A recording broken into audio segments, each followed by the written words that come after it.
रस्त्यांवरील कामांदरम्यान योग्य नियोजन नसल्याने वाहनांच्या लांबच लांब रांगा लागत आहेत। चिखल आणि खड्ड्यांमुळे दुचाकीस्वारांसह पादचाऱ्यांनाही जीव धोक्यात घालून प्रवास करावा लागत आहे। या रोडाचं काय ट्रॅफिक जाम होती आणि असं काय चिखल चिखल वन साइड रोड तिकडून खोदून ठेवलंय। हा, लोकांना त्रास होतोय, बाईक स्लिप होती, 2-3 जण पडली माग।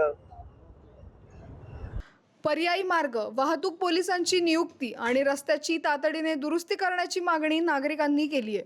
प्रशासनाने तात्काळ उपाययोजना कराव्यात अशी अपेक्षा व्यक्त होत आहे।